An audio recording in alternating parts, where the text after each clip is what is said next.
আসসালামু আলাইকুম রহমতুল্লাহি বরকাতুহু। আজকে ভারতবর্ষের জন্য বিশেষ বিশেষ গুরুত্বপূর্ণ দিন। আজকে হচ্ছে ৭৫তম রিপাবলিক ডে, প্রজাতন্ত্র দিবস। এই জন্য আমরা মনে করলাম যে একটা ভিডিও করি, বন্ধুদের কাছে শেয়ার করি।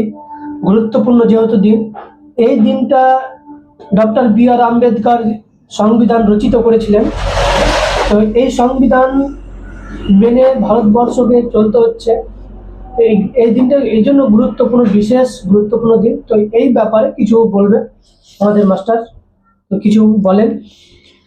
তো চলেছি হারা দুই সুজন্য আমাকে কথা कहলে খুব ধন্যবাদ জানাই তাকে। ও আমার বন্ধু, আর তোমরা তো জানো যে হারা বন্ধু খুব ভালো অন্তর থেকে। তো আজ সবাই মিলে বন্ধু, তোমরাও বন্ধু। আজকের দিন বিশেষ করে হার লেগে, ভারতীয় লেগে, প্রত্যেকটা নাগরিকের লেগে খুব স্পেশাল ডে, যাকে আমরা ইংরেজিতে রিপাবলিক ডে বলি বা কহি। আর কেউ কহে প্রজাতন্ত্র দিবস, কেউ কহে গণতন্ত্র দিবস। তো যাই হোক, এই দিনটা 1950 সালে 26শে জানুয়ারি কিন্তু ভারত সরকার এই দিনটাকে রিপাবলিক ডে হিসাবে ঘোষণা করেছিল। এর পিছনে আমরা অনেক হিস্ট্রি বা কাহিনী জানি, কিন্তু এতগুলো বলার মতো না আমাদের হয়নি, সময় নেই। আর প্লাস আমরা ওরকম হিস্ট্রি মাস্টার নয়, কারণ ভুলভাল বলে দিলে তোমরাও গাল দিবে যে কিছু জানে না, ভুলভাল বলে দিচ্ছে। তো বিশেষ করে আমার জানা মতে 1930 কি 31 সালে নভেম্বরের 26 তারিখে আমাদের ইন্ডিয়ার সংবিধানকে সরকারিভাবে কার্যকর করার কথা হয়েছিল, কিন্তু যুদ্ধ চলাকালীন বা আরো অন্য কোনো কারণের জন্য করতে পারেনি ভারত সরকার।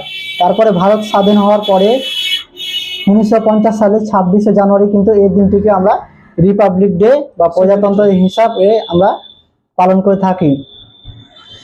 তো সবাই ভালো করে দিন আজকে একটু করো, ছুটি মানাও আর ভালো করে মনে করো। আর বিশেষ কিছু কহবো না, কারণ যে তোমরাও মানে বেশি দেখতে গেলে খারাপ মনে করবে। আর একটা করবো, তো তোমরা আমাদেরকে সাপোর্ট করবে। আর আমাদের আর কোনো কিছু যদি ভুল ত্রুটি হয়ে থাকে, যদি বা হয় মানে আরো উন্নতি কিভাবে করা যাবে এই বিষয়ে যদি কারোর মতামত থাকে, তাহলে হারা কমেন্ট বক্সে জানিয়ে দিও।